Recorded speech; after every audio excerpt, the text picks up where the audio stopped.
मैं आपकी ये बात समझ गया कि मॉब जस्टिस है या त्वरित फैसला ऑन स्पॉट वाला जो आया, जो कभी कभी मायावती के दौर में दिखाई देता था कि वो अधिकारी को कि नाली खड़ंजा खलत बिछा गड्ढे तुरंत ही ऑन स्पॉट उसको सस्पेंड कर दिया।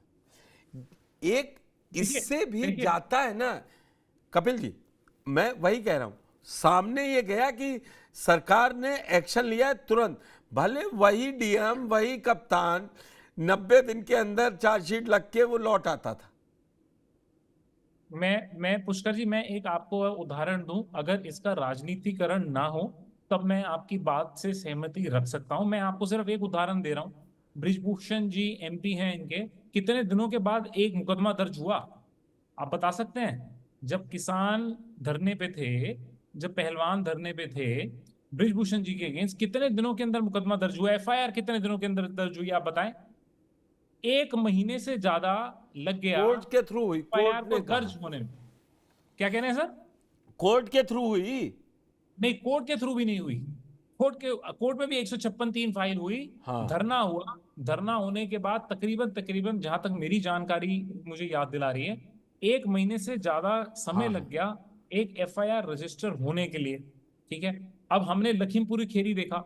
लखीमपुर खेरी के अंदर भी एक बीजेपी सांसद के बेटे के ऊपर मर्डर के चार्ज हैं। कैसे मुकदमा दर्ज हुआ? तो आप देखिए, नहीं, उसमें तो आप मुकदमा ये हो ही बोल गया था सकते। तुरंत ही एक 24 सेकंड, घंटे के अंदर। एक सेकंड पुष्कर जी, उस मुकदमे के अंदर भी अगर मैं आपके दर्शकों की जानकारी के लिए बताऊं, सुप्रीम कोर्ट ने सुओ मोटो संज्ञान लिया गया। वहां पे स्टेट ऑफ यूपी के लिए हरीश साल्वे साहब पेश हुए, और वो हरीश साल्वे साहब जब बहस कर रहे थे तो वो सरकार के इनेक्शन को ही डिफेंड कर रहे थे वहां पे। तो मैंने ये सारी प्रोसीडिंग्स अपनी आंखों से देखी हैं, तो मैं आपको फर्स्ट हैंड जानकारी दे रहा हूं इस बारे में। तो मैं सिर्फ ये बोल रहा हूं कि आपको अगर बुलडोजर जस्टिस अगर करनी भी है, तो फिर अगर आप बुलडोजर जस्टिस में आप फिर पार्टियां क्यों देख रहे हैं? आप ये कौन देख रहे हैं कि कौन सी पार्टी का कौन बंदा है, और उसके उसके बाद ये क्यों डिसाइड? तो ये तो आपने एक आर्बिट्रेटरी पावर दे दी कि अगर कोई बंदा ऑपोजिशन का है तो आप बुलडोजर जस्टिस कर दो। अगर आप वो किसी और पार्टी का है, अगर वो रूलिंग पार्टी का है, तो फिर आप बोलोगे नहीं जी, संविधान से चलेंगे, कानून से चलेंगे, नगर पालिका कानून अलग है, सीआरपीसी अलग है, बीएनएसएस अलग है, हम प्रोसेस फॉलो करेंगे। तो मेरा सिर्फ ठीक है, कहना ये मैं है। अपर्णा जी से इस पे जवाब ले लेता हूं। अपर्णा जी, बात वही निकल के आई, कपिल मदन जी ने बहुत मतलब सटीक तरीके से कहा कि फॉलो फिर सब पे हो ना, जो धर्मेंद्र जी बात उठा रहे थे। फिर बीएचयू वाले में क्यों भाई कि कोर्ट अपना काम करेगी, जो न्याय प्रक्रिया है वो काम करेगी, और कहीं पे कोर्ट जाए बिना पहले ही तोड़ के घर बराबर कर दिया। ये भी तो इसका जवाब आप ही देंगी ना, उन्होंने दिए दो मैं एग्जाम्पल। इसका जवाब ऐसा नहीं है कि जवाब नहीं दे रही हूँ। आपने जो भी बोला मैंने उसको बहुत ढंग से सुना, और इस बात का मेरे पास जवाब ये है कि अगर उत्तर प्रदेश में इस तरीके का एक अभियान चलाया जा रहा है जिससे आम जनता किसी माफिया से, मान लो बड़े माफिया से या फिर लोकल के या फिर माफिया से, अगर वो परेशान है, उनके आसपास के लोग परेशान है, और अगर उस पर जांच की गई, जांच में ये पाया गया कि ये अवैध बना रहे थे, प्रशासन ने ऐसा किया, तो जो प्रशासन में काम करते हैं वो भी तो लोग हैं, उनकी भी तो एक अलग विचारधाराएं होती हैं। अगर उन्होंने इससे प्रभावित होकर अगर उन्होंने अपनी गलत शक्तियों का भी इस्तेमाल किया है, तो मैं आपको सीधे और सिद्धांतिक रूप से एक बात कह सकती हूँ कि ऐसा कोई मामला अगर माननीय योगी जी की नजर में होता तो पहले तो होता नहीं, और अगर हो गया है तो उस पर जरूर कार्रवाई की जाएगी, उसके तथ्यों को खंगाला जाएगा। आखिरकार मैं इतना आ रहा बड़ी हूँ आ रहा घटना हूँ आ हुई रहा क्यों हूँ, सुप्रीम कोर्ट शर्मा तक जी आप। पहुंची? लेकिन मैं ये नहीं कहती कि ये मामला जानबूझ के किए जा रहे हैं। प्रशासन में माननीय योगी आदित्यनाथ द्वारा चलाया गया एक बहुत बड़ा अपराधियों के प्रति, माफियाओं के प्रति बुलडोजर कार्रवाई जो चल रही थी, कहीं ना कहीं लोग उससे खुश थे, लोगों पर इसका पॉजिटिव इम्पैक्ट भी पड़ा है। एक अपर्णा जी आपको 2022 बात के बताता हूं मैं समझ गया आप जो बात कह रही, मैं समझ गया। टाइम भी अब 41 हो रहा, अभी तीनों और भी एक बात बताऊं, 2012 में भदरसा में मोहित खान क्या चौकी खुली, 2017 में आप आ गए। ये किस तरीके की इंटेलिजेंस है? हर जगह मुख्यमंत्री नहीं जाता, मंत्री नहीं जाता, एलआईयू होती है, लोकल इंटेलिजेंस यूनिट, वो बताती।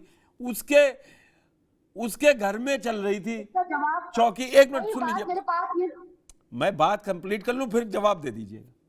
जब वो मामला फंस गया, 2 महीने तक पता ही नहीं चला, वो दौड़ती रही, तब आपको सब ध्यान आ गया कि बेकरी भी उसकी गड़बड़ बनी है, उसने अवैध कब्जा भी कर रखा है मोहित खान। मैं मोहित खान का सपोर्ट नहीं कर रहा हूं, सवाल इसीलिए उठते हैं ना। और बोलूं मैं, बिल्कुल 2012 में उन्होंने, मोहित खान ने 2012 में उन्होंने अपनी बेकरी खोली थी। उसके बाद 2012 के बाद फिर 2013, उसके बाद पूरा वो चला। अब वो 5 साल तक लगातार चला रहे थे। एलआईयू में जो काम करते हैं, एक जो पुलिस में काम करते हैं हमारे जवान, या फिर वो समाज जहां रह रहे हैं, अगर वो संज्ञान में नहीं आ पाया, उतना बड़ा उत्तर प्रदेश में अगर कोई व्यक्ति पुलिस की चौकी लगाकर, पुलिस की चौकी किसी अवैध उसमें लगी हुई है, नहीं नजर में आ पाई, तो डेफिनेटली ये त्रुटि है। मैं आपसे एक बात कह देती हूँ कि जहां त्रुटियां होती है, एक्सेप्ट करना भारतीय जनता पार्टी के लोगों को भी आता है, और हमें ये सिखाया भी जाता है। हमारी विचारधारा है कि अगर ऐसी कोई त्रुटि हुई है तो हम उसे सुधारने का कार्य करेंगे। त्रुटि हुई है और उसको नहीं मानने की जो विचारधारा है, हम उसके खिलाफ है, उसके खिलाफ काम करते हैं। लेकिन मैं ये नहीं मानती हूँ कि अगर एलआईयू द्वारा ये गलती हुई है तो उसको सुधारने का कार्य भी तो हुआ है ना। वो गलती सुधारी गई, वो जहां उन्होंने बाकायदा अवैध निर्माण कर रखा था उसको भी सुधारने का कार्य किया है। इसमें गलत क्या किया है?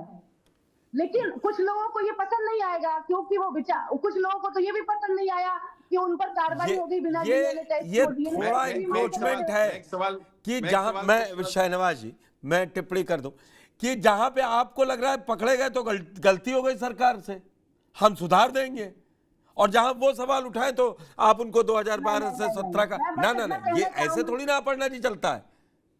सरकार है, आपके पास पूरा अमला है। वो चौकी चला रहा था 7 साल, कहीं नहीं दिखाई दिया, तो जिसके घर चौकी चलेगी उससे तो आसपास का जिले का बड़े बड़ा बदमाश थर रहेगा। और लिस्ट आप बना रही हैं, लिस्ट में नाम आया मोहित खान का, जो टॉप 10 लिस्ट बनी थी उसमें नाम आया, और लिस्ट निकलने के बाद कितने लोग गए, इन्हीं धनंजय सिंह पर सवाल उठते रहे ना कि क्रिकेट खेल रहे हैं। ऐसा नहीं है कि सारा जस्टिस एक तरफ बिल्कुल ईमानदारी से हो रहा है। जी शाहनवाज जी, मैं अपर्णा बहन से एक सवाल पूछना चाहता हूं कि क्या किसी का घर अगर इलीगल तरीके से गिरा दिया गया हुआ तो क्या सरकार अब उसको बनाकर देगी? क्या जिम्मेदारी लेते हुए सरकार ऐसा करेगी? क्या वो भारतीय जनता पार्टी की तरफ से ऐसा बोल सकती हैं कि हाँ सरकार उसका घर बनाएगी? जब तक सुप्रीम कोर्ट का कोई फैसला नहीं आता है, भारतीय जनता पार्टी की प्रवक्ता होने के नाते मैं उस पर कुछ नहीं बोल सकती हूँ। जो टिप्पणियां की गई हैं उस पर जांच होगी, जांच होने के बाद ही कुछ मैं आपसे बोल सकती हूँ। बस मैं सिर्फ आपसे जानना चाहता हूँ कि बनाना चाहिए सरकार को, क्योंकि अगर सरकार से गलती हुई है और पता चल जाता है तो वापस देना चाहिए उसको घर बना करके।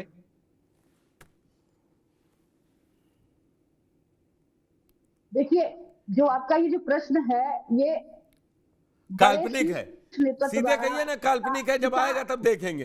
ठीक है धर्मेंद्र जी, कैसी बात करते हैं आप? ये तो आप उनसे पूछ ले धर्मेंद्र जी से जो विपक्ष में बैठे, बता देंगे, हम आके बनवा देंगे। अच्छा, और जब आएंगे तब भूल जाएंगे। नहीं धर्मेंद्र भाई से तो एक अलग सवाल पूछना है वो। जी धर्मेंद्र जी, हाथरस में 122 लोगों की जान चली गई थी भगदड़ में, प्रशासनिक फेल्योर की वजह से। समाजवादी पार्टी ने हर पीड़ित को 1-1 लाख रुपए दिया, उनकी आर्थिक मदद करी, लेकिन सरकार कहाँ थी? सरकार तो पता नहीं कहाँ थी, बुलडोजर लेकर सरकार ने 6-6 लाख रुपए दे दिए। सरकार ने तुरंत जाके, मैं सुन लीजिए अब सवाल, सुन लीजिए सवाल ये है कि अगर हम किसी प्रदेश की कानून व्यवस्था को सुधारना चाहते हैं तो क्या करना होगा? जो आपकी पॉलिसिंग है, तो माफियाओं को मंच से उनके कुत्तों से हाथ मिलवाएंगे? धर्मेंद्र जी, बड़े आरोप है आप पे। अब सुन लीजिए, मेरी बात सुन लीजिए। पुलिस रिफॉर्मेशन में भारतीय जनता पार्टी की सरकार ने पिछले 7-8 सालों में क्या किया है, समाजवादी ने क्या किया, मैं बता देता हूं आपको।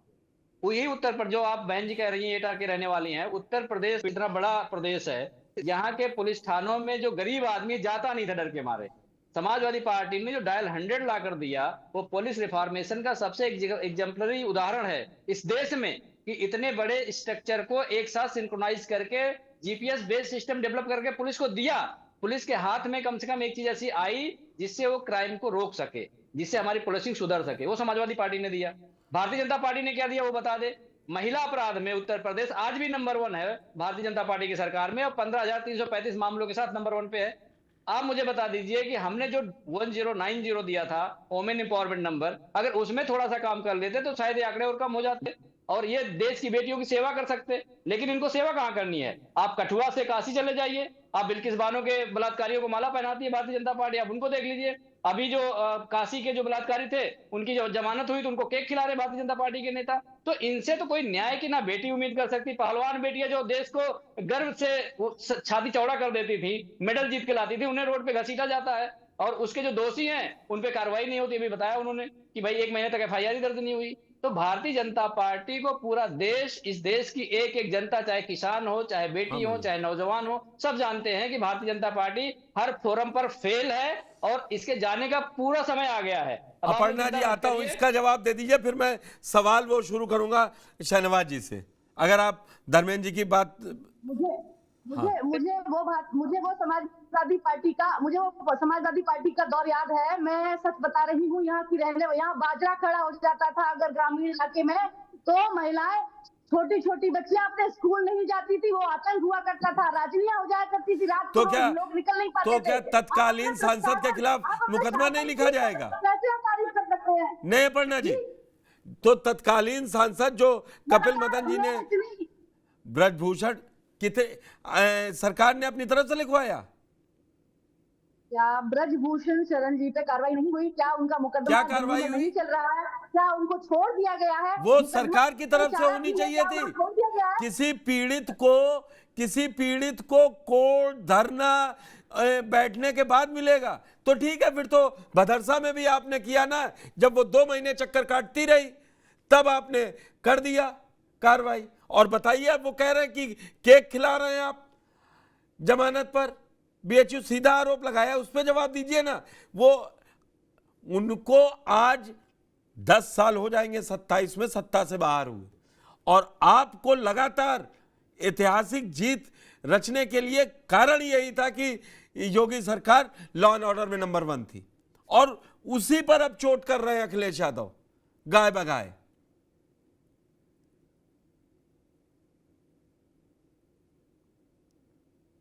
जी, आपका प्रश्न मुझसे है, मैं जवाब दूं? हाँ बिल्कुल, बीएचयू वाली घटना पर दीजिए। देखिए, बीएचयू वाली घटना को मैं सिर्फ इतना कह सकती हूँ कि जैसे ही मामला संज्ञान में आया, उनको पकड़ने के लिए वो नहीं कह रहे हैं, सवाल सुनिए। मैंने मैडम जेल में है और उनकी अपर्णा जी, सवाल उन्होंने दूसरा किया। बोले उनको जमानत मिलने पर जब वो रिलीज होके बाहर आए तो बीजेपी के नेता उनको मिठाई खिला रहे थे, केक खिला रहे थे। सॉरी, मिठाई गलत कहा है। ये धर्मेंद्र यादव जी का आरोप है। अगर आप नकारना चाहें नकार सकती हैं। नहीं, क्योंकि मेरे संज्ञान में नहीं है तो मैं इसका कोई जवाब नहीं दूंगी। बस मैं इतना कहना चाहूंगी कि बीजेपी के नेता ने अगर इस तरीके का केक खिलाया तो उनके अपने व्यक्तिगत संबंध हो सकते हैं, वो जाके खिलाए, लेकिन पार्टी इसमें कभी सहमत नहीं हो सकती कि वो केक खिलाए। मुझे लगता है तो प्रतिक्रिया भी हो गई होगी मैं अब बोलूंगा नहीं, मैं यूपी तक सीमित रहूं। बिल्किस बानो पर सुप्रीम कोर्ट ने जो टिप्पणी की है वो किसी भी सरकार के लिए शर्मनाक हो सकती है।